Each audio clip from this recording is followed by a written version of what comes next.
এটা নতুন কিছু নয়, কিন্তু 15 বছর এই প্রশাসন আমাদের কাউকে রিমান্ডে নিলে প্রথম মারধর করত দুর্বৃত্তরা, তারপরে হস্তান্তর করত প্রশাসনকে। কিন্তু আজকে কি ঠিক উল্টোটা। 25শে এপ্রিল রোজ শুক্রবার নোয়াপাড়া কলেজ অডিটোরিয়ামে দক্ষিণ রাউজানের 7টি ইউনিয়ন নিয়ে একমত বিনিময় সভার আয়োজন করা হয়। বাংলাদেশ জাতীয়তাবাদী দল উপজেলা বিএনপি যুগ্ম আহ্বায়ক জনাব ফিরোজ আহমেদের সঞ্চালনায় এবং বিএনপির যুগ্ম আহ্বায়ক নুরুল হুদা চেয়ারম্যানের সভাপতিত্বে প্রধান অতিথি হিসেবে উপস্থিত ছিলেন বিএনপির ভাইস চেয়ারম্যান জনাব গিয়াস উদ্দিন কাদের চৌধুরী।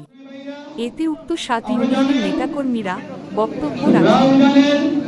বর্তমান চলমান পরিস্থিতি নিয়ে এবং আপনাদের এলাকার আপনার ইউনিয়নের ওয়ার্ডের যে সমস্যাগুলো ওগুলি চিহ্নিত করে আজকে আপনারা সুন্দর বক্তব্য উপস্থাপন করবেন।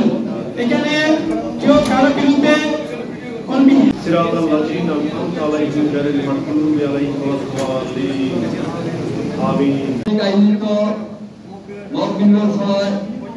সম্মানিত প্রধান অতিথি রাউজান রাঙ্গুনিয়া থেকে বারবার নির্বাচিত সাবেক সাংসদ, উত্তর জেলা বিএনপির সাবেক সদর সভাপতি রাউজান পৌঁছে গেছে আমাদের মন্ত্রী, তথাকথিত মন্ত্রী হাসান মাহমুদ, ঠিক পৌঁছে গেছে চট্টগ্রামের আরেকজন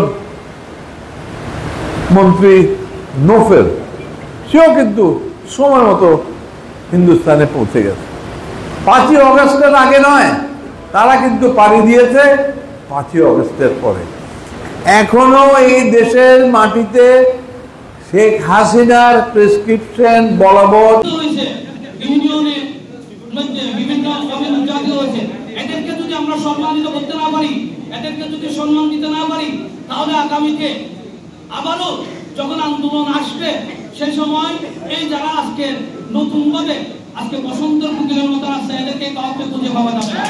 আমি আশা করবো আগামীতে যেন প্রত্যেক ইউনিয়ন তাদের অঙ্গ সামনে খুঁজে বের করে। আদর্শিক কর্মী যদি বের না হয় আর রাজনীতি করে মজা পাবেন না। আগামী দিনে যদি নির্বাচন হয়, সেই নির্বাচনে আদর্শিক কর্মী যদি এজেন্টে ভোটে দাঁড়াতে না পারেন, ওই ভোট কেন্দ্রে আমরা পাস করবো না। যে ভোটে আমাদের আদর্শিক কর্মী থাকবে না, সেই ভোট আমাদের ভোট পড়বে না। আমি আশা করবো, দৃঢ় বিশ্বাস যে কি 60% লাইসেন্সধারী অস্ত্র আওয়ামীরা জমা দেয়নি, তাদের হাতে সব অস্ত্র রয়ে গেছে, লাইসেন্সধারী অস্ত্র। এইগুলো জমা যদি না নেয়, এই দেশে কি আদৌ শান্তি ফিরে আসবে?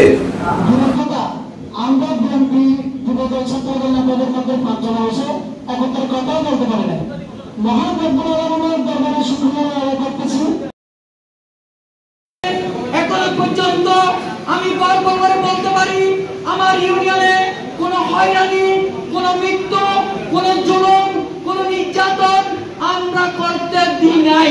আমরা আমাদের নেতা গিয়াসউদ্দিন কাদের চৌধুরীর নেতৃত্বে 10 নং পূর্ব উপজেলা এখনো পর্যন্ত আমরা ঐক্যবদ্ধ লাগছি।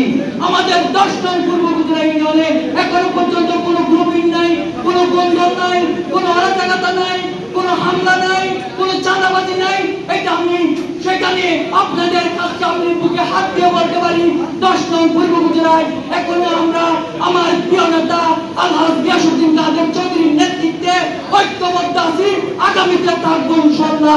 আমার ইউনিয়নে চতুর্দিকে বিভিন্ন ইউনিয়ন কর্তৃক বেষ্টিত 10 নং পূর্ব উপজেলা ইউনিয়ন, এই ইউনিয়নের বর্তমান যে অবস্থা আমার পূর্ববর্তী কর্তা জাহাঙ্গীর সাহেব উপস্থাপন করেছেন। ফিরোজ আহমেদকে দায়িত্ব নিয়ে আগামী 1 সপ্তাহের মধ্যে এদের যেন